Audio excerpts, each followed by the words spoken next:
ഞാൻ ദൈവത്തെ സ്തുതിക്കുന്നു. പകൽ സമയം ദൈവസന്നിധിയിൽ, ഈ രാവിലെ സമയം ദൈവസന്നിധിയിൽ നമുക്ക് വരുവാൻ കർത്താവ് ഒരവസരം കൂടെ നൽകി തന്നല്ലോ. നമ്മളെല്ലാവരും വാർത്തകൾ കേൾക്കുന്നുണ്ട്. പ്രത്യേകിച്ച് ആഫ്രിക്കയിൽ പുതിയ ഒരു അസുഖം എംപോക്സ്, മോങ്കി പോക്സ്, അത് ആരംഭിച്ചിട്ടുണ്ട്. ഇപ്പോഴാണ് ലോകം ശ്രദ്ധിക്കുന്നത്. അതുകൊണ്ട് ഇനി അറിയത്തില്ല ഇനി വരുന്ന ദിവസങ്ങളിൽ എങ്ങനെയായിരിക്കും സാഹചര്യങ്ങൾ. നമ്മൾ ഓൾറെഡി കോവിഡിൻ്റെ ഒരു അനുഭവം നമുക്ക് എല്ലാവർക്കും ഉണ്ടായിട്ടുണ്ടല്ലോ.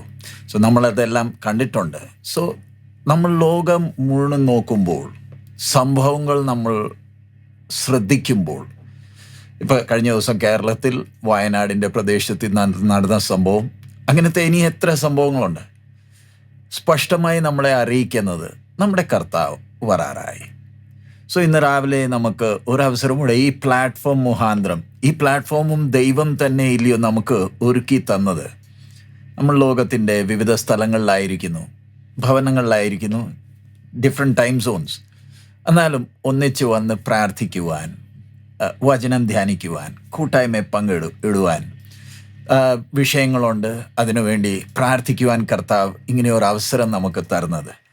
സോ ഇന്ന് രാവിലെ നമ്മൾ ദൈവസന്നിധിയിലായിരിക്കുമ്പോൾ നമുക്ക് പ്രാർത്ഥനയോടായിരിക്കാം. നമ്മൾ ഇന്നലെ ധ്യാനിക്കാൻ തുടങ്ങിയ വിഷയം ഒരു വിശ്വാസിയുടെ പ്രത്യാശ. ഇംഗ്ലീഷിൽ അല്ലെ മലയാളത്തിലും വാക്കുണ്ട് ആശ.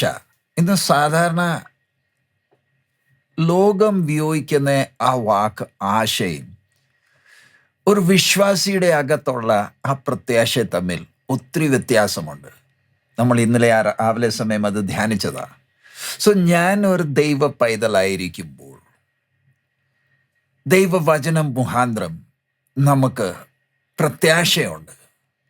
സോ ഈ പ്രത്യാശയുള്ള ഒരു ദൈവ പൈതലുടെ നടപ്പ്, ചിന്ത, ആഗ്രഹങ്ങൾ ലോകത്തിൽ നിന്ന് എത്ര വ്യത്യസ്തമാകേണ്ടതാണ്. ഇന്നലെ ചിലർ ചോദ്യങ്ങൾ അയച്ചിട്ടുണ്ട്. നമ്മൾ ഈ വരുന്ന ദിവസങ്ങൾ വചനം ധ്യാനിക്കുമ്പോൾ ആ ചോദ്യങ്ങളെ നമ്മൾ അതിന് ഉത്തരവും നമ്മൾ വചനത്തിൽ നിന്ന് ശ്രദ്ധിക്കുന്നതായിരിക്കും. പക്ഷേ ഇന്നലെ നമ്മൾ വായിച്ച ആ വേദഭാഗത്ത് നമുക്ക് മടങ്ങിപ്പോകാം. 1 തെസ്സലോനിയർ 5:8. 1 Thessalonians chapter 5 verse 8. 1 തെസ്സലോനിയർ 5:8. നാമോ പകലിലുള്ളവരാക്കിയാൽ വിശ്വാസവും സ്നേഹവും എന്ന കവചവും ശിരസ്ത്രമായി രക്ഷയുടെ പ്രത്യാശയും ധരിച്ചുകൊണ്ട് സുബോധമായിരിക്കുക. ഇവിടെ ദൈവാത്മാവ് ഉപയോഗിക്കുന്ന ഓരോ വാക്കുകൾ സർവശക്തന നമ്മളോട് സംസാരിക്കുന്നത്. സർവശക്തൻ സംസാരിക്കുമ്പോൾ നമ്മൾ മനുഷ്യർ സംസാരിക്കുന്ന പോലെ അല്ലല്ലോ. നമ്മൾ ഉപയോഗിക്കുന്ന വാക്കുകൾ നമ്മൾ അത്രയും ശ്രദ്ധിക്കത്തില്ല. ഇപ്പം ഞാനും രാവിലെ വചനം എടുത്ത് നിങ്ങളുടെ മുമ്പേ വരുമ്പോൾ നമ്മൾ ഒത്തിരി വാക്കുകൾ ഉപയോഗിക്കുന്നുണ്ട് ഒരു വിഷയം എക്സ്പ്ലെയിൻ ചെയ്യാൻ വേണ്ടി. അതുപോലല്ലോ ദൈവത്തിൻ്റെ ആത്മാവ് നമ്മളോട് സംസാരിക്കുമ്പോൾ ഓരോ വാക്യമായിട്ടാണ് ദൈവവചനം നമുക്ക് വേണ്ടി ഇങ്ങനെ കട്ട് ചെയ്ത് നമുക്ക് തന്നേക്കുന്ന അധ്യായങ്ങളുണ്ട്, വാക്യങ്ങളുണ്ട്. സോ ആ ഒരു വാക്യം നമ്മൾ ശ്രദ്ധിക്കുമ്പോൾ ഇവിടെ പറയുന്നത്, ഇംഗ്ലീഷിൽ ഞാൻ വായിക്കുന്നു, but let us who are of the day be sober, putting on the breastplate of faith and love, and for an helmet the hope of salvation. So ഇന്നലെ ഒരു ചോദ്യം വന്നിട്ടുണ്ട്. വിശ്വാസത്തിൻ്റെ ഈ ശിരസ്, അതിലേക്ക് വരുന്നതിന് മുമ്പേ ഇവിടെ ദൈവവചനം ദൈവാത്മാ ഉപയോഗിക്കുന്ന ഒരു വാക്കുണ്ട്, സുബോധം. ഇംഗ്ലീഷിലാണെങ്കിൽ സോബർ. ആ വാക്ക് ഉപയോഗിക്കുമ്പോൾ ദൈവാത്മാവ് നമ്മളിൽ നിന്ന് ആഗ്രഹിക്കുന്നത് എന്താ? ഇന്ന് നമ്മൾ ശ്രദ്ധിക്കുമ്പോൾ, ആത്മീയ ഗോളത്തിൽ നമ്മൾ ശ്രദ്ധിക്കുമ്പോൾ, കർത്താവിൻ്റെ വരവിനെ കുറിച്ച് ആൾക്കാരെ അത്രയും പ്രോത്സാഹിപ്പിക്കുന്നത് നമ്മൾ കാണുന്നില്ല. ഒത്തിരി പ്രസംഗങ്ങളുണ്ട്, ഒത്തിരി ക്ലാസ്സസ്, ഒത്തിരി കൺവെൻഷൻസ് ഒത്തിരി നടക്കുന്നുണ്ട്. പക്ഷെ കർത്താവിൻ്റെ വരവടുത്തു, അതിനുവേണ്ടി നമ്മൾ ഒരുങ്ങണമെന്ന് അതില്ലയോ നമ്മുടെ പ്രധാനമായിട്ടിരിക്കുന്ന വിഷയം. സംഭവങ്ങളെല്ലാം സ്പഷ്ടമായി കാണിക്കുന്നു. ഇനിയും കൂടുതൽ സമയമില്ല. സോ അങ്ങനത്തെ ഒരു അന്തരീക്ഷം നമ്മുടെ മുമ്പേ വന്നിരിക്കുമ്പോൾ ദൈവസഭ ഈ ദിവസങ്ങളിൽ കേൾക്കുന്ന ദൂതേതാ? ഇങ്ങനത്തെ ഒരു മണവാളൻ വാതുക്കെ എത്തിന്നേ. ഇനിയും ഈ വർഷം അവസാനിക്കുന്നതിന് മുമ്പേ കർത്താവ് വരുമോ? അങ്ങനത്തെ, കാരണം ലോകത്തിന്റെ ഓരോ ഡെവലപ്മെന്റ്സ്, ഓരോ സംഭവങ്ങൾ നമ്മൾ ശ്രദ്ധിക്കുമ്പോൾ, അങ്ങനെ ഇരിക്കുമ്പോൾ ഈ കേൾക്കുന്ന വചനങ്ങൾ, ഈ കൺവെൻഷൻസ്, നമ്മൾ പഠിക്കുന്ന വചനവും ഇന്ന് ബുക്ക് സ്റ്റോളിൽ പോയി അവിടെ കാണുന്ന പുസ്തകങ്ങൾ, ഇതെല്ലാം എന്നെ കർത്താവിൻ്റെ വരവിനു വേണ്ടി ഒരുക്കുവാനോ അതോ സാത്താൻ തന്ത്രപൂർവം ദൈവസഭയെ വഞ്ചിക്കാനോ? കാരണം ഇതിൻ്റെ ഒരു വലിയൊരു കാരണം, ഇന്ന് അത്ഭുതം തോന്നി, ഞാൻ ഇന്നലെയും പറഞ്ഞതാ, ദൈവസഭ മഹാ ഉപദ്രവ കാലത്തിൻ്റെ ഇടയ്ക്കൂടെ കടന്നു പോകുന്നു പറയുമ്പോൾ തന്നെ അത് തന്നെ എത്ര വലിയ വഞ്ചനയാ. അങ്ങനത്തെ ഒരു പഠിപ്പിക്കൽ വരുമ്പോൾ നമ്മുടെ മനസ്സിൽ ഒരു ചിന്ത സാത്താൻ വരുത്തുന്നത് എന്താ? രഹസ്യവരവ് അല്ല, ഇനി നമുക്ക് ഒരുങ്ങാൻ സമയം കിട്ടും, അതുകൊണ്ട് നമ്മൾ അതിനെക്കുറിച്ച് ഭാരപ്പെടാൻ, നമ്മുടെ ഇന്നത്തെ ജീവിതത്തെക്കുറിച്ച് ഭാരപ്പെട്ടാൽ മതിയെന്നാ സാത്താൻ നമ്മളെ വഞ്ചിക്കുന്നത്. നിന്റെ ഒരുക്കത്തെ നീ ശ്രദ്ധിക്കണ്ട, സമയം കിട്ടും ഒരുങ്ങാൻ. കാരണം മഹാ ഉപദ്രവ കാലത്തിന്റെ ഇടയ്ക്കൂടെ സഭ കടന്നു പോകുമ്പോൾ അതിൻ്റെ ആ ടീച്ചിങ്സ് വരുമ്പോൾ സ്പഷ്ടമായി നമ്മളെ മനസ്സിൽ കൊണ്ടുവരുന്ന ഒരു ചിന്ത എന്താ? മഹാ ഉപദ്രവം ഇതുവരെ തുടങ്ങിയിട്ടില്ല, തുടങ്ങുമ്പോൾ നമുക്ക് സമയം കിട്ടും. അങ്ങനെയാണോ ദൈവവചനം നമ്മളെ പഠിപ്പിക്കുന്നത്? സ്പഷ്ടമായി പറയുന്നത്, ഒരു കള്ളൻ വരുന്ന പോലെ നമ്മുടെ കർത്താവ് വരുന്നത്. സോ ഈ ദിവസങ്ങൾ ഇവിടെ ദൈവാത്മാവ് ഉപയോഗിക്കുന്ന ഒരു വാക്ക് ബി സോബർ.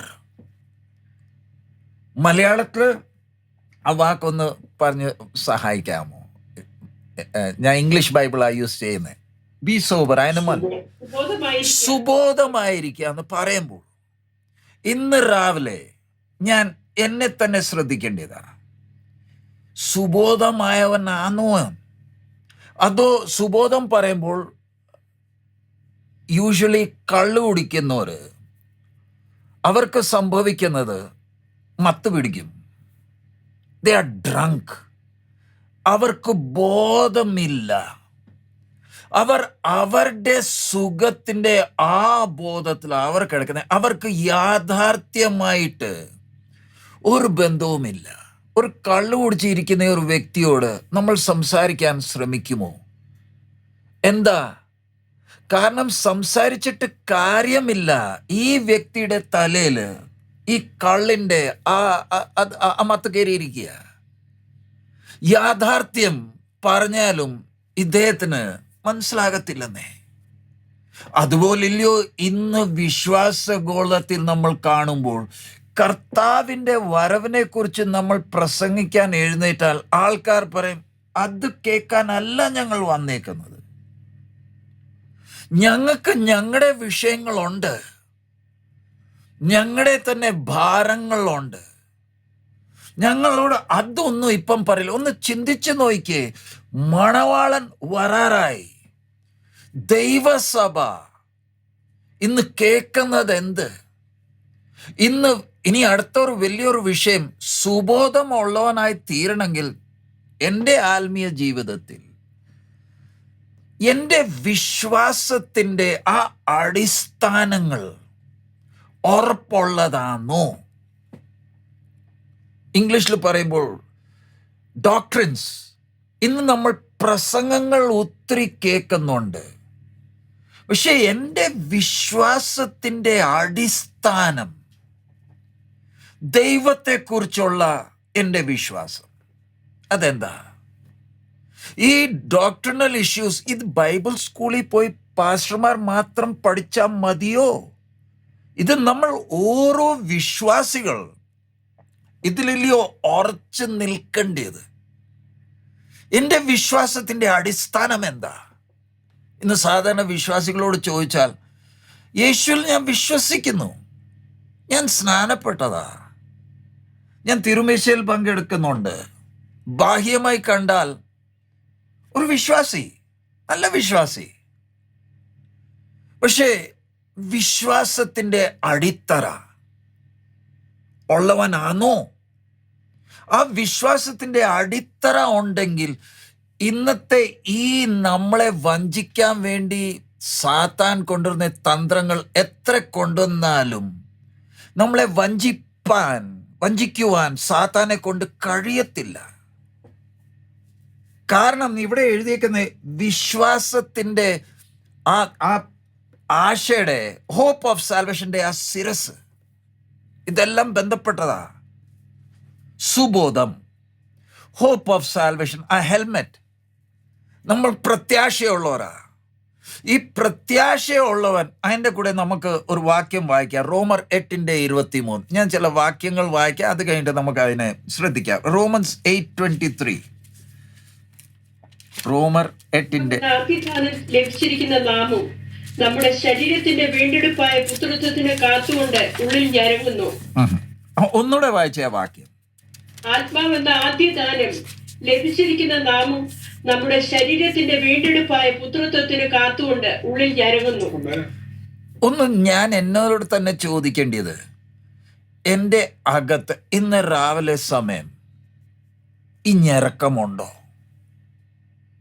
ഈ ഞരക്കം ദൈവത്തിൻ്റെ ആത്മാവ്, ഇംഗ്ലീഷിൽ, and not only they but ourselves also. അതിൻ്റെ 22 വായിച്ചേ. സൃഷ്ടിയും ഇന്ന് വരെ ഒരുപോലെ ഞരങ്ങി ഈറ്റുനോവോടിരിക്കുന്നു എന്ന് നാം അറിയുന്നുവല്ലോ. സൃഷ്ടി മുഴുവനും അതിൻ്റെ ഞെരുക്കം. നമ്മൾ ദൈവമക്കളാ. ദൈവമക്കൾ മാത്രമല്ല, ക്രിസ്തുവിൻ്റെ കൂടെ ദൈവത്തിൻ്റെ നമ്മൾ അവകാശികളാ. ഞാൻ ദൈവത്തിൻ്റെ ക്രിസ്തുവിൻ്റെ കൂടെ കൂട്ടവകാശിയാ. നമ്മൾ ഇന്ന് രാവിലെ വചനം ധ്യാനിക്കുന്ന നമ്മൾ ഓരോരുത്തരെയും ദൈവാത്മാവിലെയോ പ്രേരിപ്പിച്ചത് ദൈവസന്നിധിയിൽ നമ്മൾ ഒന്നിച്ച് സൂം പ്ലാറ്റ്ഫോമിൽ വരാൻ. ഇത് പാസ്റ്റർ ഓരോരുത്തരെ ഫോൺ ചെയ്ത് നിങ്ങൾ ഒന്ന് ഇരുന്നാൽ ദൈവം നിങ്ങളെ അനുഗ്രഹിക്കും, ഇത് ചെയ്യും, അങ്ങനെ ആരെയും വിളിച്ചില്ലല്ലോ. നമ്മൾ തന്നെ ഇല്ലയോ എഴുന്നേറ്റത്? അത് ദൈവാത്മാവില്ലയോ നമ്മളെ പ്രേരിപ്പിച്ചത്, ഈ മനസ്സ് തന്നത്. ബാക്കി എത്ര കാര്യങ്ങൾ നമുക്ക് ചെയ്യാനുണ്ട് രാവിലെ സമയം. അതെല്ലാം മാറ്റി വെച്ച് ദൈവസന്നിധിയിൽ നമ്മൾ വന്ന് ദൈവവചനം ധ്യാനിക്കുന്ന കാരണം നമ്മൾ ഓരോരുത്തരും ദൈവത്തിൻ്റെ അവകാശികളാ. നിത്യതയിൽ ഈ സകല അഖിലാണ്ടത്തിൻ്റെ മേൽ വാഴണ്ടിയ രാജാക്കന്മാരാ നമ്മൾ ഓരോരുത്തരും. നമുക്ക് കിട്ടിയ വിളി. സോ നമ്മുടെ കർത്താവിൻ്റെ വരവ് അടുത്തിരിക്കുമ്പോൾ, എക്സാമ്പിൾ ഞാൻ പറഞ്ഞു തരുന്നത്, ഇന്നിപ്പം ഇന്ത്യൻ പൊളിറ്റിക്സ് നിങ്ങൾ ശ്രദ്ധിച്ചു കാണും. 10 വർഷം കഴിഞ്ഞിട്ടാ ലീഡർ ഓഫ് ഓപ്പോസിഷൻ വന്നിരിക്കുന്നത്. ഇൻഡിപെൻഡൻസ് ഡേക്ക് റെഡ് ഫോർട്ടിൽ ഈ പ്രാവശ്യത്തെ ഇൻഡിപെൻഡൻസ് ഡേയിൽ ക്യാമറ സൂം ചെയ്തത് രാഹുൽ ഗാന്ധി വരുന്നതായിരുന്നു. എന്താ, 10 വർഷം കഴിഞ്ഞിട്ടാ ലീഡർ ഓഫ് ഓപ്പോസിഷൻ. വിഷയം ലീഡർ ഓഫ് ഓപ്പോസിഷൻ അല്ല, വിഷയം ഇനി ആൾക്കാരെല്ലാം ശ്രദ്ധിക്കുന്നത് ഇദ്ദേഹമാ അടുത്ത പ്രൈം മിനിസ്റ്റർ ആകാൻ പോകുന്നത്. പുള്ളിക്കാൻ മുമ്പേ തന്നെ ഷാഡോ ക്യാബിനറ്റ് ഒക്കെ അറേഞ്ച് ചെയ്യുന്നുണ്ട്. എന്താ, ഒരു സയൻസ് കാണുന്നുണ്ട് ഇനി അടുത്തത് ഭരണം ഞങ്ങളുടെ കയ്യിലാ വരാൻ പോകുന്നത്. അതിനു വേണ്ടിയുള്ള നീക്കങ്ങൾ, അതിനു വേണ്ടിയുള്ള പക്വത എല്ലാം കാണുന്നുണ്ട്. ആൾക്കാർ തന്നെ അവരും വലിയ പ്രത്യാശയോടെ ഇരിക്കുന്നു, ഞങ്ങൾക്ക് അടുത്തൊരു ഏബിൾ ആയിട്ടുള്ള പ്രൈം മിനിസ്റ്റർ വരാൻ പോകുന്നു. ഇതുവരെ നമ്മൾ അങ്ങനത്തെ ഒരു സംഭവം കുറെ വർഷങ്ങൾ നമ്മൾ കണ്ടില്ല. പക്ഷെ എൻ്റെ വിഷയം രാഹുൽ ഗാന്ധി അല്ല. നമ്മൾ ഇരിക്കുന്ന ഓരോരുത്തർ കർത്താവ് ഇന്ന് വന്നാൽ സ്വർഗത്തിൽ പാട്ട് പാടാനല്ലല്ലോ പോകുന്നത്, അവിടെ ഇരുന്ന് ആരാധിക്കാനല്ലല്ലോ പോകുന്നത്, വാഴാനില്ലയോ? നിത്യതയിൽ സിംഹാസനത്തിൽ ഇരുന്ന് വാഴാൻ പോകുന്ന ഒരു വ്യക്തിയുടെ ഇന്ന് നിലവാരം എങ്ങനെയായിരിക്കേണ്ടത്? ലോകത്തിൽ സാത്താൻ നമ്മളെ വഞ്ചിക്കാൻ ഏത് തന്ത്രം കൊണ്ടുവന്നാലും ഈ വിശ്വാസത്തിന്റെ അടിസ്ഥാനത്തിൽ ഉറച്ചു നിൽക്കുന്നവൻ അവൻ അവന്റെ ഒരുക്കങ്ങൾ ചെയ്യുക. കാരണം അവന് സിംഹാസനം കാത്തിരിക്കുക.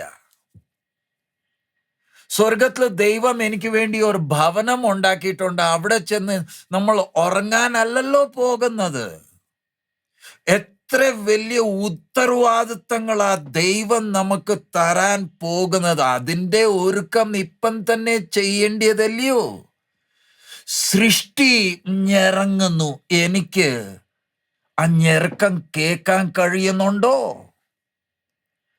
അവർ ഞെരങ്ങുമ്പോൾ നമ്മൾ അതിന്റെ 23 വായിച്ച്, ആൻഡ് നോട്ട് ഓൺലി ദേ, സൃഷ്ടി മാത്രമല്ല നമ്മളും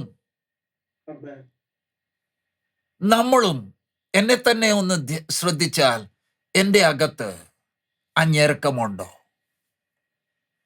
അതിന്റെ താഴെ അതിന്റെ 23 ഒന്നുകൂടെ മലയാളത്തിൽ വായിച്ചേ. ആത്മാവെന്ന ആദ്യദാനം ലഭിച്ചിരിക്കുന്ന നാമും, ആത്മാവിന്റെ ആദ്യ ദാനം ലഭിച്ചിരിക്കുന്ന നാമും. ഒന്ന് അടുത്ത വിഷയം, സർവശക്തനായ ദൈവം ഈ മൺകൂടാരത്തിൽ വസിക്കുമ്പോൾ ആ ദൈവാത്മാവ് അല്ലെങ്കിൽ ദൈവം സ്വയമേ, ത്രിയേകനായ ദൈവം ഈ മൺകൂടാരത്തിൽ ഇരുന്ന് നമ്മൾ അന്യഭാഷയിൽ ആരാധിക്കാറുണ്ടല്ലോ, ആത്മാവിൽ സംസാരിക്കാറുണ്ടല്ലോ. ആ ഞെരക്കം ഏതാ? ഞാൻ പഠിച്ചു വെച്ച ഒരു ഭാഷയല്ലല്ലോ ഈ അന്യഭാഷ.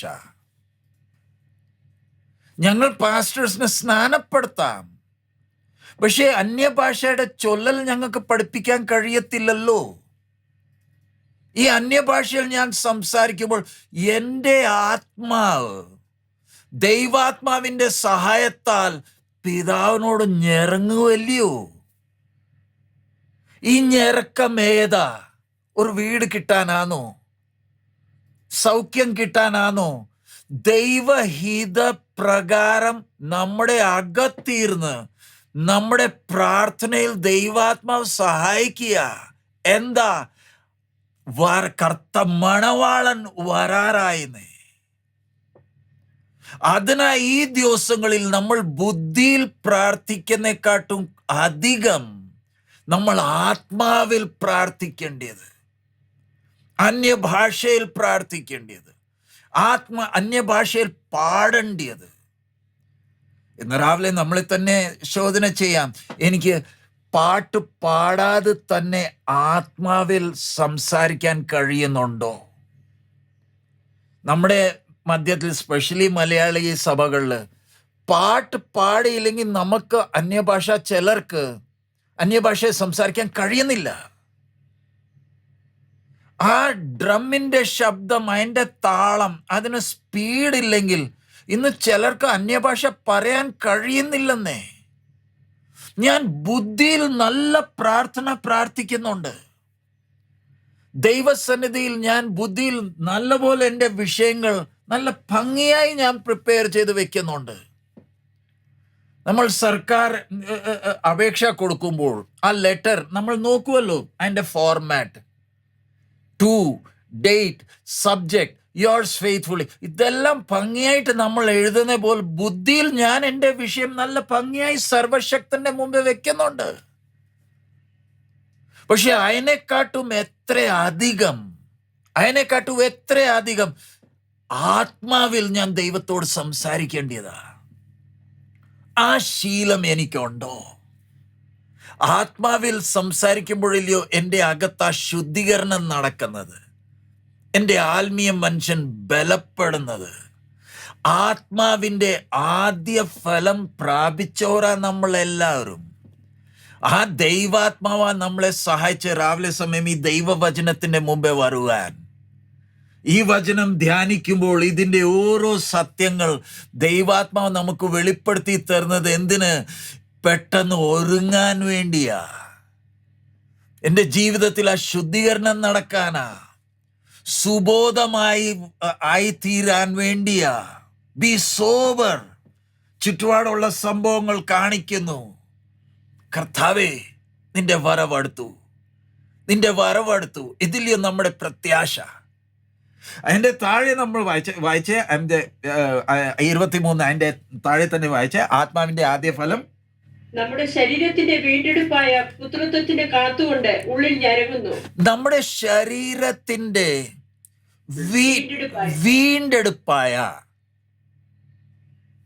വായിച്ചേ, വീണ്ടെടുപ്പായ പുത്രത്വത്തിന് കാത്തുകൊണ്ട് ഉള്ളിൽ ഞരങ്ങുന്നു. സോ അവിടെ ഒന്ന് നിന്നേ. പുത്രത്വത്തിന് കാത്തിരിക്കുന്നതാ നമ്മൾ ഓരോരുത്തരും. ആണോ? ഞാൻ കൂടുതൽ വചനത്തിൽ പോകുന്നില്ല. ഈ വാക്യം തന്നെ ഇന്ന് രാവിലെ ഒരു വിശ്വാസിയുടെ പ്രത്യാശ. കർത്താവിന്റെ വരവടുത്തു. ഇന്ന് ഇതുമായി ബന്ധപ്പെട്ട ഒരു വിഷയം. ഇന്ന് കർത്താവ് വരുന്നു, അതിന്റെ അടയാളങ്ങൾക്കാണ് നമ്മൾ പ്രാധാന്യം കൊടുക്കുന്നത്. പ്രാധാന്യം അടയാളങ്ങൾ അല്ലല്ലോ, കർത്താവല്ലയോ. അടയാളങ്ങൾ നമ്മൾ കാണുന്നുണ്ട്, പക്ഷെ അടയാളങ്ങൾ അല്ലല്ലോ നമുക്ക് വിഷയം. എൻ്റെ വിഷയം എൻ്റെ കർത്താവിന്റെ വരവല്ലയോ. ഇരിക്കുന്ന ഇരിപ്പിലല്ലയോ നമ്മൾ ഈ ലോകത്തിൽ നിന്ന് മാറ്റപ്പെടാൻ പോകുന്നേ. നമ്മൾ മരണത്തെ അല്ലല്ലോ കാത്തിരിക്കുന്നത്. എന്താ? അകത്ത് ത്രിയേകനായ ദൈവം ആത്മാവിൽ എൻ്റെ കൂടെ വസിക്കുന്നുണ്ട്. ഈ മൺകൂടാരത്തിൽ സർവശക്തൻ വസിക്കുന്നുണ്ടെന്ന്. ഇന്ന് യഹൂദന്മാരെ നമ്മൾ ശ്രദ്ധിച്ചാൽ, ഇസ്രായേൽ ജനം ആ വെയിലിംഗ് വാൾ, ആലയത്തിന്റെ വെളിയിലത്തെ ബൗണ്ടറി വാളിന്റെ ഒരു മതിലിന്റെ മുമ്പേ നിന്ന് കരയുക. അവർ ശാലോം ശാലോം പറഞ്ഞുകൊണ്ട് നടക്കുക. നമ്മളോ മാരാനാഥ പറഞ്ഞുകൊണ്ട് നടക്കുക. അവർ സമാധാനം പറഞ്ഞ് കാത്തിരിക്കുമ്പോൾ നമ്മളോ ജാതികൾ. ആ ആലയത്തിൽ പ്രവേശിക്കാൻ അനുവാദം പോലും ഇല്ലാത്തവർ. നമുക്ക് ദൈവം തന്നെ ആ ഉയർന്ന വിളി.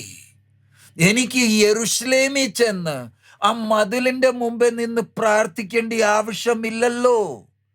യഹൂദൻ അവിടെ നിന്ന് അവന്റെ അപേക്ഷകൾ കടലാസിൽ എഴുതി ആ മതിലിന്റെ ഇടയ്ക്ക് ഇടുമ്പോൾ, ഞാൻ ഒരു ദൈവ പൈതൽ അവിടെ നിൽക്കുമ്പോൾ എൻ്റെ ചിന്ത, ഞാൻ എങ്ങനെയാ അത് മതിലിനെ കാണുന്നേ? കർത്താവേ, എനിക്ക് ഈ മതിലിന്റെ മുമ്പേ നിൽക്കണ്ടായല്ലോ. നീ ഈ ആലയത്തിന്റെ അതിവിശുദ്ധ സ്ഥലത്തിൽ വസിച്ചവൻ ഈ മൺകൂടാരത്തിന്റെ അകത്ത് വന്നല്ലോ. കർത്താവേ, ഞാൻ എത്ര അനുഗ്രഹിക്കപ്പെട്ടവനാ. എൻ്റെ അകത്ത് ആ ഞെരുക്കം പുത്രത്വത്തിന്റെ, ഞാൻ പുത്രനായതുകൊണ്ട് ഈ ശരീരത്തിന്റെ വീണ്ടെടുപ്പിന് വേണ്ടിയില്ലയോ ഓരോ ദിവസം ഞെരങ്ങിക്കൊണ്ടിരിക്കുന്നത്. ഇവിടെ വിശ്വാസത്തിന്റെ ശിരസ് എന്താ എഴുതിയേക്കുന്നത്? വായ്, രക്ഷയില്ലയോ നമ്മുടെ ശിരസ്. ആ വിശ്വാസിയുടെ ആ ആയുധങ്ങൾ നമ്മൾ നോക്കുമ്പോൾ ഹെൽമെറ്റ് ഓഫ് സാൽവേഷനാ. പക്ഷെ ഇവിടെ ദൈവാത്മാവ് എഴുതിയേക്കുന്നേ, നമ്മൾ 1 തെസ്സലോനിയിൽ നമ്മൾ കാണുന്നത് 1 തെസ്സലോനിയൻ 5:8 വിശ്വാസത്തിന്റെ ഒന്ന് വായിച്ചേ ആ വാക്ക്. 1 തെസ്സലോനിയൻ ഉള്ളവരാക്കിയാൽ വിശ്വാസവും സ്നേഹവും എന്ന കവചവും ശിരസ്ത്രമായി രക്ഷയുടെ പ്രത്യാശയും. അവിടെ ജസ്റ്റ് ഒരു വാക്ക്, രക്ഷയുടെ പ്രത്യാശയുടെ ആ ശിരസ്. രക്ഷയിൽ പ്രത്യാശയുണ്ടോ? സാധാരണയായി നമ്മൾ ചിന്തിക്കുന്നത്, ഞാൻ രക്ഷിക്കപ്പെട്ടു, അത് കഴിഞ്ഞു,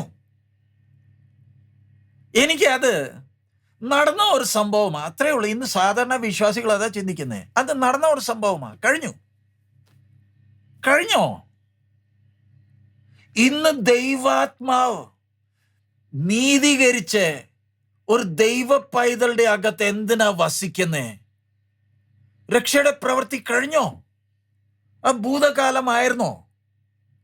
അതോ ഇന്നും ആ പ്രവൃത്തി തുടരുന്നുണ്ടോ? ഈ ലോകത്തിൽ നിന്ന് മാറ്റപ്പെടുന്ന മുമ്പേ ആ പ്രവൃത്തി പൂർത്തീകരിക്കണ്ടായോ? നീതീകരിച്ചാൽ മാത്രം പോരായല്ലോ. ഞാൻ യേശുവിനെ രക്ഷിതാവായി സ്വീകരിച്ച ആ നിമിഷം തന്നെ, കർത്താവും രക്ഷകനായി സ്വീകരിച്ച ആ നിമിഷം തന്നെ എൻ്റെ അകത്തൊരു പുതിയ മനുഷ്യനില്ലയോ ജനിച്ചത്? ഒരു സൃഷ്ടിയുടെ കാര്യം ദൈവം എൻ്റെ അകത്ത് ചെയ്തു. ദൈവത്തിൻ്റെ ആത്മാവ് എൻ്റെ അകത്ത് വന്നു. എന്നെ ദൈവം നീതീകരിച്ചു. പക്ഷേ അവിടെ നിൽക്കുന്നില്ലല്ലോ പ്രവൃത്തി. അതിനെക്കാട്ടും എത്ര ഗൗരവമായിട്ടുള്ള പ്രവൃത്തിയാ ദൈവാത്മാവ് ഇന്ന് എൻ്റെ ജീവിതത്തിൽ ചെയ്തുകൊണ്ടിരിക്കുന്നത്. അതുകൊണ്ടില്ലയോ നമുക്ക് താക്കീത് തന്നേക്കുന്ന, ദൈവാത്മാവിനെ ദുഃഖിപ്പിക്കല്ലേ, വേദനിപ്പിക്കല്ലേ. ദൈവാത്മാവിന്റെ വിരോധം നമ്മൾ വല്ലം പറഞ്ഞാൽ വരാൻ പോകുന്ന നിത്യതയിലും ക്ഷമയില്ലെന്ന്. എന്താ? നീതീകരിച്ച ഒരു വ്യക്തിയെ ദൈവത്തിന്റെ ആത്മാവ് എത്ര തിടുക്കത്തോടെയാ എൻ്റെ സ്വഭാവത്തെ മാറ്റിയെടുക്കാൻ ഈ ദിവസങ്ങളിൽ ബന്ധപ്പെടുന്നത്. കാരണം എന്നെ നീതീകരിച്ചതാ. ഈ രക്ഷയുടെ പ്രവൃത്തി മുഴുവൻ തികച്ചിട്ടല്ല എന്നെ നീതീകരിച്ചത്. നമ്മൾ ശ്രദ്ധിക്കണം, ദൈവത്തിന്റെ ആ പദ്ധതി. ഞാൻ മരിച്ച അല്ലെങ്കിൽ കർത്താവിന്റെ വരവിലല്ല എനിക്ക് നീതീകരണം കിട്ടുന്നത്. ഞാൻ യേശുവിനെ രക്ഷിതാവായി സ്വീകരിച്ച ആ നിമിഷം തന്നെ ദൈവത്തിന്റെ കോടതി പറയുന്നത്, ഇവൻ ഒരു തെറ്റും ചെയ്തിട്ടില്ല, ഇവനല്ല കുറ്റവാളി. ദൈവത്തിന്റെ പദ്ധതി നോക്കിക്കേ. പക്ഷേ എന്നെ ഇനിയും ആ ക്രിസ്തുവിന്റെ തികവിലേക്ക് വളർത്താനില്ലയോ ദൈവാത്മാവ് നമ്മുടെ അകത്ത് ഞെരങ്ങിക്കൊണ്ടിരിക്കുന്നത്. നമ്മുടെ ജീവിതത്തിൽ ഈ പ്രശ്നങ്ങൾ, തടസ്സങ്ങൾ, രോഗങ്ങൾ, ബുദ്ധിമുട്ടുകൾ, ഇതെല്ലാം ദൈവം അനുവദിക്കുന്നത് എന്തിന്? മണവാളൻ വരാറായി. ഞാൻ മണവാട്ടിയാ, ഞാൻ കാന്തയാ. ഈ കാന്തയുടെ ഒരുക്കം എത്ര ആകേണ്ടിയതാ? ഒന്ന് ശ്രദ്ധിച്ചേ. പഴയ നിയമത്തിൽ ഇതിന്റെ നിഴലുണ്ടല്ലോ. ഏലിയാസർ, അബ്രഹാമിന്റെ ദാസൻ, ആ കിണറിന്റെ അടുത്ത് പോയി ഇരിക്കുക. ദൈവം സന്നിധിയിൽ ഒരു കാര്യം വെച്ചിട്ടുണ്ട്. ഞാൻ അറിയുന്നില്ല ഇസാക്കിനു വേണ്ടി നീ വെച്ചിരിക്കുന്നേ ആ പെൺകുട്ടി ഏതാ. ഒരു കണ്ടീഷൻ വെച്ചേക്കുക, ഞാൻ എനിക്ക് വേണ്ടി വെള്ളം ചോദിക്കും. ഞാൻ പറയാതെ ആ പെൺകുട്ടി തന്നെ പറയണം, ഈ ഒട്ടകത്തിനും ഞാൻ വെള്ളം കൊടുക്കുന്നേ. അതാ ആ ദാസൻ ആ കണ്ടീഷൻ വെച്ചുകൊണ്ടാ ആ കിണറിന്റെ അടുത്ത് ഇരിക്കുന്നത്. ആ ദാസൻ പരിശുദ്ധാത്മാവിന്റെ നിഴലല്ലയോ? ആ പെൺകുട്ടി ദൈവസഭയുടെ നിഴലല്ലയോ? ഇസാക്ക് നമ്മുടെ മണവാളൻ ക്രിസ്തുയുടെ നിഴലല്ലയോ? പരിശുദ്ധാത്മാവ് അങ്ങനത്തെ കണ്ടീഷൻ വെച്ച് ഇരിക്കുന്നത് എന്തിന്? ദൈവം എങ്ങനെയെങ്കിലും നമ്മെ ഉന്തി തെള്ളി സ്വർഗത്തിൽ കൊണ്ടുപോകാനല്ല ദൈവത്തിന്റെ പദ്ധതി. ഈ വരാൻ പോന്ന പെൺകുട്ടി ആരും പറയാതെ അവക്ക് തന്നെ മനസ്സിലാകണം അവളുടെ ഉത്തരവാദിത്തം ഏതാ. അതാ ടെസ്റ്റ് വെച്ചേക്കുന്നേ. ആ കയ്യിലിടുന്ന ആ മോതിരം ഞാൻ കാണിക്കത്തില്ല. ഈ ഒട്ടകത്തിൽ അവക്ക് വേണ്ടിയാ എല്ലാം കൊണ്ടുവന്നേക്കുന്നത്, ഇതൊന്നും ഞാൻ പറയത്തില്ല. അവളുടെ മുമ്പേ ഈ ടെസ്റ്റാ വെച്ചേക്കുന്നത്. കാരണം ഇവൾ വരുമ്പോൾ ഇസാക്കിന് ആശ്വാസമായി തീരേണ്ടതാ. ഞാൻ സ്വർഗത്തിന് ആശ്വാസമാണോ? ഒന്ന് ചിന്തിച്ചേ. നമ്മൾ പറയാറുണ്ട്, കർത്താവ് എനിക്ക് ആശ്വാസം. സ്വർഗം ഒരുങ്ങിക്കൊണ്ടിരിക്കുന്നത് മണവാട്ടി മണവാളന്റെ കൂടെ പ്രവേശിക്കുന്ന ആ ദൃശ്യം കാണാൻ ആ സ്വർഗം ഒരുങ്ങി കാത്തിരിക്കുന്നത്. എത്ര ഭക്തന്മാർ അവർ കാത്തിരുന്ന് അവരുടെ ഓട്ടം തികഞ്ഞു, അവർ വിശ്രമത്തിലേക്ക് പോയി. 3/4 സഭ പോയി കഴിഞ്ഞു. കർത്താവ് ഇതുവരെ വന്നില്ല, താമസിക്കത്തില്ല, ഒരു താമസവുമില്ല. കൃത്യസമയത്തിൽ ദൈവം കണ്ടുവച്ചിരിക്കുന്ന ഒടുവിലത്തെ വ്യക്തി എന്ന് വന്നോ ആ സമയം സഭ ഇവിടെ നിന്ന് മാറ്റപ്പെടുന്നേ. മഹാ ഉപദ്രവ കാലം സഭയ്ക്കുള്ളതല്ലെന്നേ. ഇന്ന് ആരാണ്ടൊക്കെ വചനത്തിന്റെ ഒരു ബേസ് ഇല്ലാതെ അവർ പറയുന്നത് നമ്മൾ മഹാ ഉപദ്രവ കാലത്തിൽ നിന്ന് കടന്നു പോകും. സഹോദര, സഭ ആരംഭിച്ച ദിവസം തൊട്ടേ കഷ്ടതയാ. എത്ര പീഡനങ്ങളിൽ നിന്ന് ദൈവസഭ കടന്നു പോയി കഴിഞ്ഞു. ഇനി മഹാ ഉപദ്രവമുണ്ടോ? ദൈവസഭ മഹാ ഉപദ്രവത്തിൽ നിന്ന് പോകുമോ? ഇത് എവിടുന്ന് വന്ന ഉപദേശമാ? മണവാട്ടി മഹാ ഉപദ്രവത്തിൽ നിന്ന് പോകുമോ? ഈ മഹാ ഉപദ്രവം വെച്ചേക്കുന്ന യാക്കോബിന്റെ 70ാമത്തെ ആഴ്ച യഹൂദന് വേണ്ടിയാ. ദൈവസഭയ്ക്ക് ഇതുമായി ഒരു ബന്ധമില്ല. നമ്മൾ 69ഉം 70ാമത്തെ ആഴ്ചയുടെ മധ്യത്തിലുള്ള സമയത്താണ് നമ്മൾ ഇരിക്കുന്നത്. അത് യഹൂദനെ ഒന്ന് അവർക്ക് ഈ യാഥാർത്ഥ്യം മനസ്സിലാക്കാൻ വേണ്ടി ദൈവം വെച്ചേക്കുന്ന മഹാ ഉപദ്രവ കാലമാ. ഇതെല്ലാം ഈ കാര്യങ്ങളെല്ലാം കണ്ടിട്ടും കേട്ടിട്ടും അവർ ഇന്ന് വരെ മെസ്സിയയ്ക്ക് വേണ്ടി കാത്തിരിക്കുക. അവർക്ക് ഇതുവരെ പിടികിട്ടിട്ടില്ല. മെസ്സിയ വന്നു പോയിന്നേ. അവർ ഇനി നെഞ്ചടിച്ച് കരയാൻ പോകുന്നതേ ഉള്ളൂ. ഞങ്ങൾ ക്രൂശി കയറ്റിയവനായിരുന്നോ മെസ്സിയ? നമ്മളോ പ്രത്യാശയുള്ളവർ. ഇസ്രായേൽ ജനം വഞ്ചിക്കാൻ പോകുന്നതേ ഉള്ളൂ. അവർക്ക് സംഭവിക്കാൻ പോകുന്ന ഏറ്റവും വലിയ വഞ്ചന ഇനിയും വരാൻ പോകുന്നതേ ഉള്ളൂ. അവർ മസിയായെ സ്വീകരിക്കുന്ന വ്യക്തി മസിയ അല്ലല്ലോ, എതിർ ക്രിസ്തു അല്ലയോ.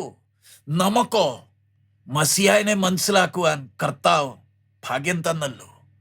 സോ ഇവിടെ വരുന്ന ഒരു വിഷയം, ദൈവാത്മാവ് എൻ്റെ അകത്തൊരു പ്രവൃത്തി ആരംഭിച്ചത്. ദൈവാത്മാവ് എന്നെ ശ്രദ്ധിക്കുന്നുണ്ട്. മണവാട്ടിയാകാനുള്ള ആ യോഗ്യത, ആ ഗുണങ്ങൾ എന്നിലുണ്ടോ?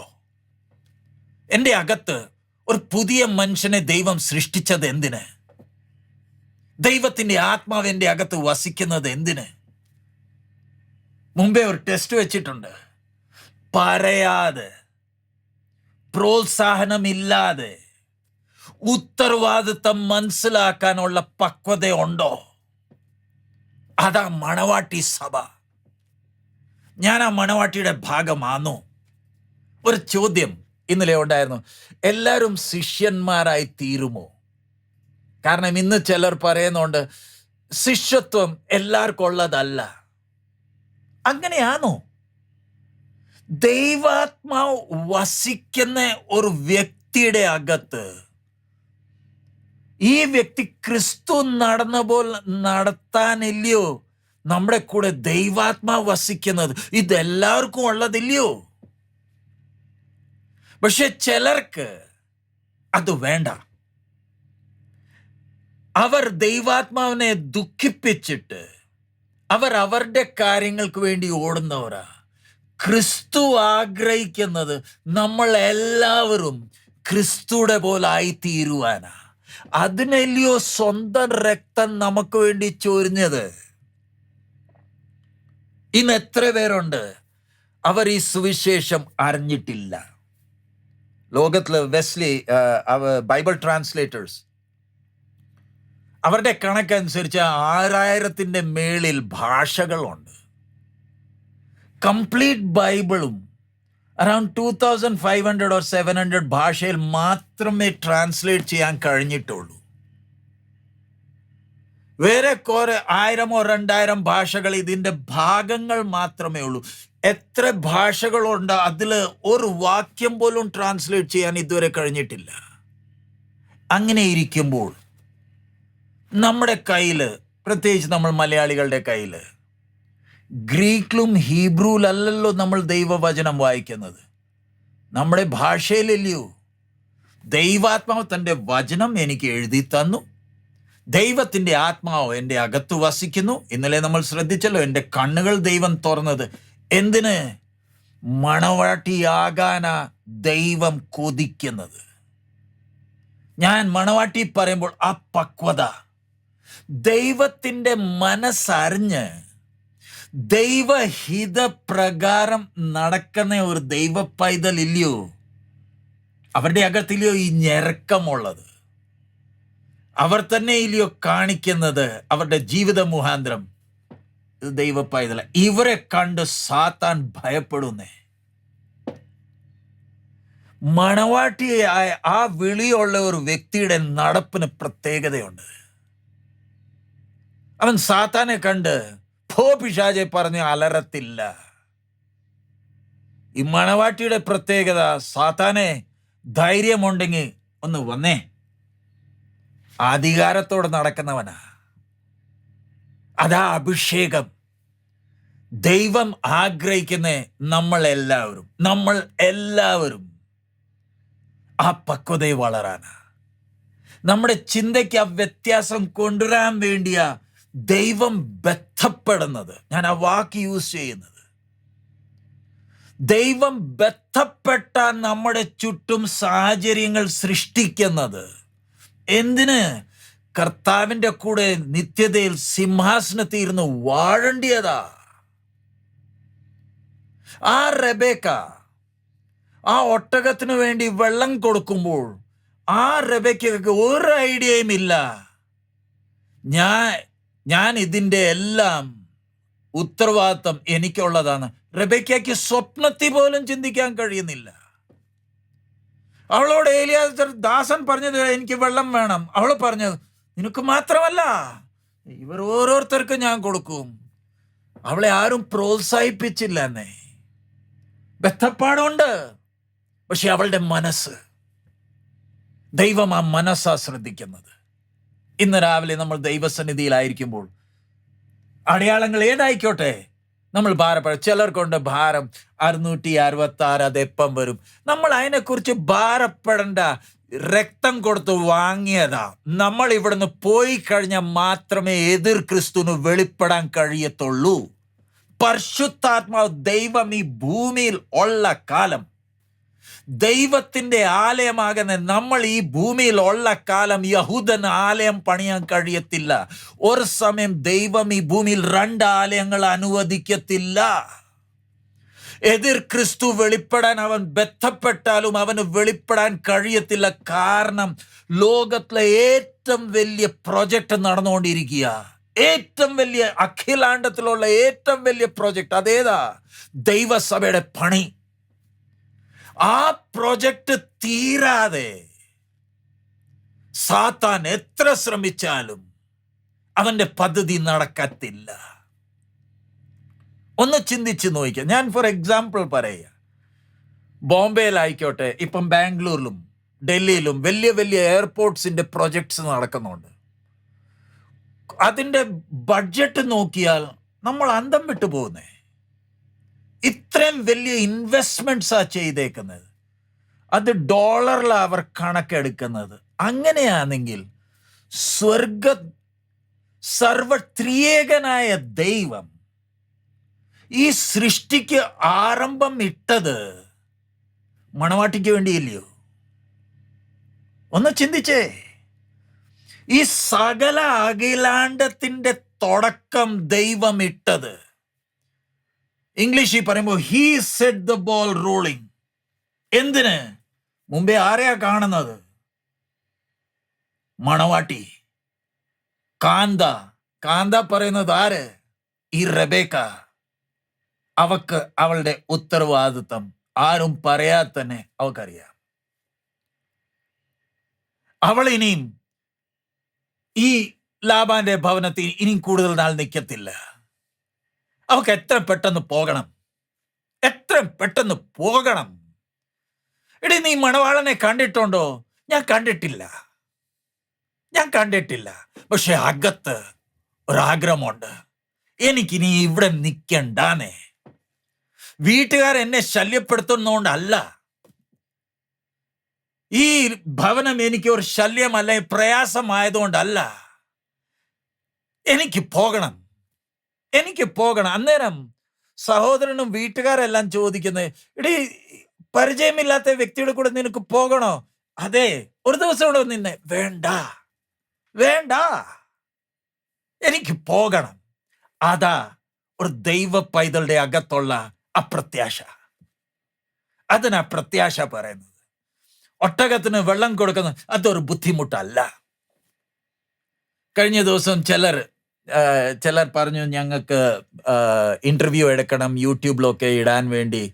കർത്താവിൻ്റെ വേലയിൽ നിങ്ങളൊക്കെ സഹിച്ച കഷ്ടപ്പാടൊക്കെ ഞങ്ങളോട് പങ്കിട്ടാൽ ഞങ്ങളും അത് കേൾക്കാൻ ആഗ്രഹിക്കുന്നുണ്ട്. പിന്നെ എൻ്റെ പിതാവിൻ്റെ കുറിച്ചുള്ള കാര്യങ്ങൾ അതും കേൾക്കാൻ ആഗ്രഹിക്കുന്നു. ചിലർ പറഞ്ഞു. ഞാൻ പറഞ്ഞു, പ്ലീസ്, ഞങ്ങൾ അങ്ങനത്തെ ഒരു കാര്യം ഞങ്ങൾ ആഗ്രഹിക്കുന്നില്ല. എൻ്റെ പിതാവ് മരിച്ചപ്പം കേരളത്തിൽ തൃശ്ശൂരിലാണ് അടക്കിയത്. ആ കളറുടെ പുറത്ത് ഒരു അടയാളമില്ല. എൻ്റെ അമ്മ മരിച്ചു, ഡൽഹിയിൽ അടക്കി, അവിടെയും ഒരു അടയാളമില്ല. പിതാവിൻ്റെ ജീവിത ചരിത്രം ഞങ്ങൾ എഴുതാൻ ആഗ്രഹിക്കുന്നതുമില്ല. വൈ? സിമ്പിൾ ഒരു കാര്യം, ഞങ്ങൾ എന്തോ കഷ്ടം സഹിച്ചെന്നേ. ദൈവവേലയിൽ വന്നു കഴിഞ്ഞാൽ പട്ടിണി കിടക്കുന്നത്, ജയിലിൽ പോകുന്നത്, അടി കിട്ടുന്നത്, ഇത് വല്ല കഷ്ടതയാണോ? കർത്താവിൻ്റെ കഷ്ടത നമുക്ക് വേണ്ടി സഹിച്ച ആ കഷ്ടത നോക്കിയാൽ ഇത് ഭാഗ്യമല്ലയോ? ആ കർത്താവിനെ നമ്മൾ എത്ര സ്നേഹിക്കുന്നു അതൊന്ന് പ്രകടിപ്പിക്കാൻ ഒരു അവസരം ദൈവം നമുക്ക് തന്നല്ലോ. ഇതൊരു കഷ്ടതയല്ല. സോ രക്ഷയുടെ ആ പ്രത്യാശയുടെ ആ ശിരസ് നമ്മുടെ അകത്ത്, ആ വാഞ്ച, ആ ഞെരുക്കം, കർത്താവേ ഇനി എത്ര താമസം? നമ്മൾ പാടാറുണ്ടല്ലോ, മൽപ്രിയനെ എന്നേശു നായകനെ. എപ്പോൾ വരും? ആ പാട്ടുകൾ നമ്മൾ ഇന്ന് സഭകളിൽ, കൺവെൻഷനിൽ പുതിയ പുതിയ പാട്ടുകൾ നമ്മൾ കേൾക്കുന്നുണ്ട്. ആ പാട്ടുകൾ, ഈ പ്രത്യാശയുടെ പാട്ടുകൾ എത്രയുണ്ടെന്നേ. പ്രത്യാശ ഇല്ലാത്തവരായി നമ്മൾ മാറിയോ? അങ്ങനെയാണെങ്കിൽ ഞാൻ എന്നെ തന്നെ എത്ര കാക്കേണ്ടിയതാ. എൻ്റെ വിശ്വാസത്തെ തകർക്കാൻ സാത്താൻ എത്ര തന്ത്രപൂർവമാ കൂട്ടായ്മകളിൽ കയറിയേക്കുന്നത്. പ്രത്യാശയില്ല. പക്ഷെ നമ്മൾ മനസ്സിലാക്കണം, ഇവിടെ എഴുതിയേക്കുന്നേ ഹോപ്പ് ഓഫ് സാൽവേഷൻ. നമുക്ക് കിട്ടിയ ആ വീണ്ടെടുപ്പിൽ പ്രത്യാശയുണ്ടെന്നേ. ഇത് ഭൂതകാലത്ത് നടന്ന് അവസാനിച്ച ഒരു സംഭവമല്ല.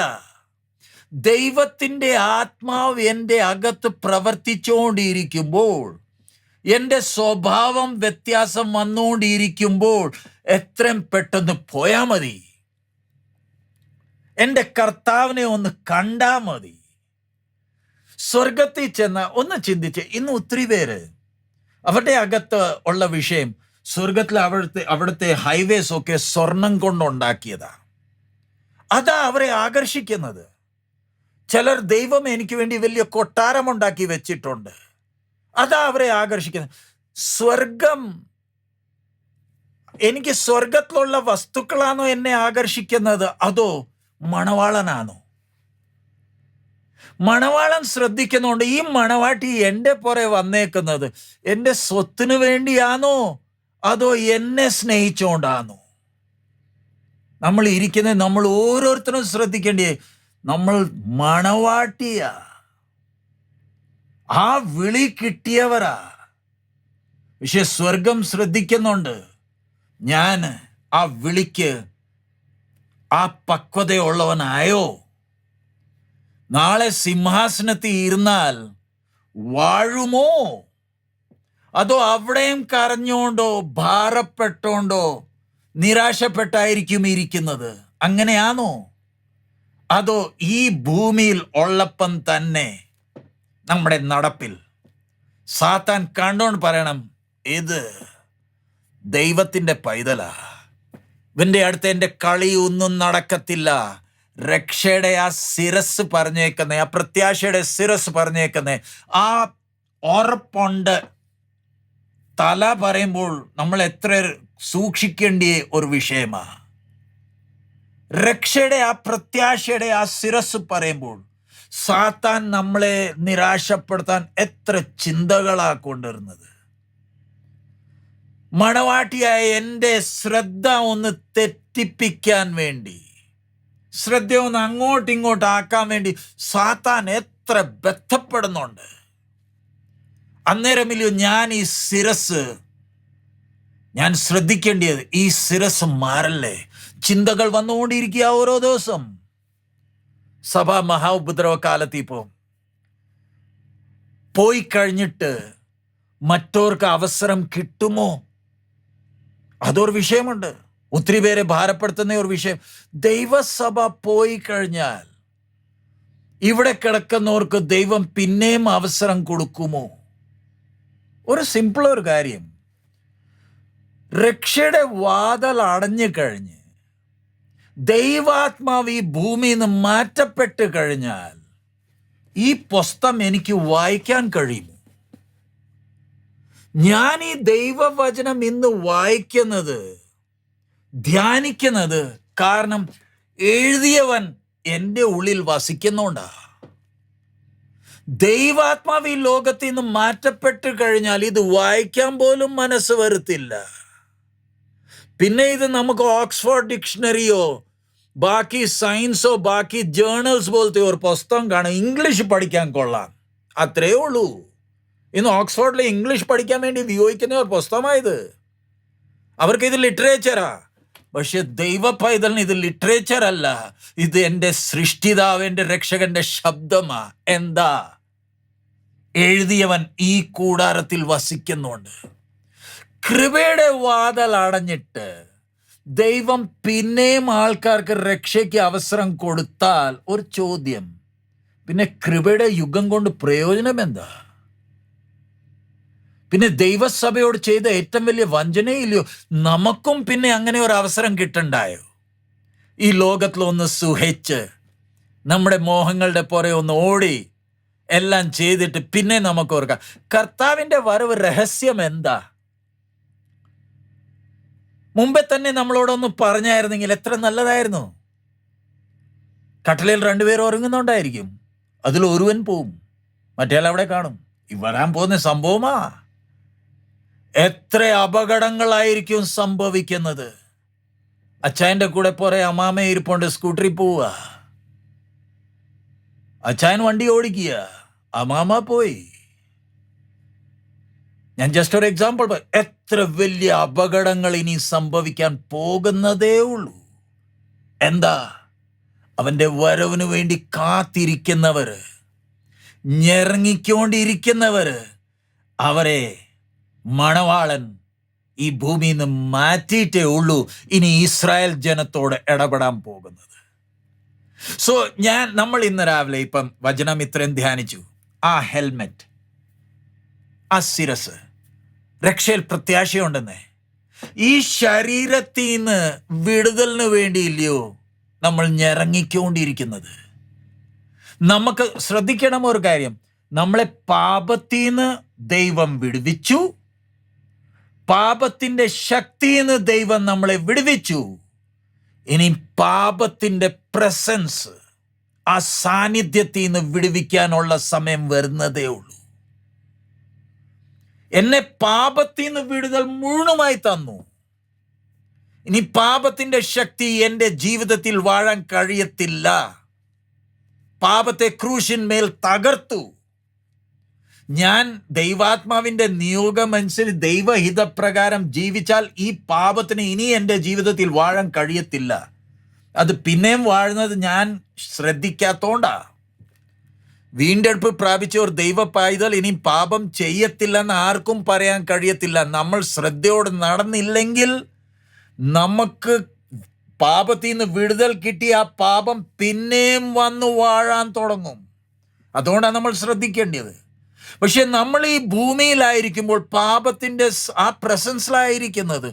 ഇതിന്ന് വീണ്ടെടുക്കുവാൻ നമ്മുടെ മണവാളൻ വരാറായി. എത്ര പ്രത്യാശയാ നമ്മുടെ അകത്ത് ഓരോ ദിവസം വർദ്ധിക്കേണ്ടത്. ആ ഹെൽമെറ്റ്, ആ ശിരസ് ഉണ്ടോ? ആ പ്രത്യാശ, ആ രക്ഷയിലുള്ള പ്രത്യാശ. എന്നെ വീണ്ടെടുത്തു. ആ രക്ഷയുടെ പ്രവൃത്തി ഇന്നും തുടരുന്നുണ്ട്. ഈ നശിക്കുന്ന ശരീരം തേജസ്കരിക്കാൻ പോവുക. ഞാൻ ഇന്നും ഓർക്കുന്നത്, ഞാൻ ദുബായി പോയപ്പം അവിടെ ഒരു സഹോദരൻ, കൂടുതൽ പ്രായമില്ല, 40-45 പ്രായമേ ഉള്ളൂ. ഇത് 2007 വിഷയമാണ്. അദ്ദേഹത്തിന് കിഡ്നി ഫെയിലായി, കൂടുതൽ പ്രായമില്ല. പാസ്റ്റർ എന്നെ ആ സഹോദരൻ്റെ വീട്ടിൽ കൊണ്ടുപോയി പ്രാർത്ഥിക്കണമെന്ന് പറഞ്ഞ്. സോ ഞാൻ അവിടെ ചെന്ന് ഞങ്ങൾ ഇരുന്ന് സംസാരിക്കുമ്പോൾ സഹോദരനോട് ഞാൻ ജസ്റ്റ് ഒരു കാര്യം ചോദിച്ചു, സഹോദര, കർത്താവ് സൗഖ്യം ആക്കി ഇല്ലെങ്കിലോ? ദൈവാത്മാവ് എന്നെ അങ്ങനെ പ്രേരിപ്പിച്ചോണ്ട് ഞാൻ ചോദിച്ചു. ഞങ്ങളെല്ലാവരും പ്രാർത്ഥിക്കുന്നുണ്ട്,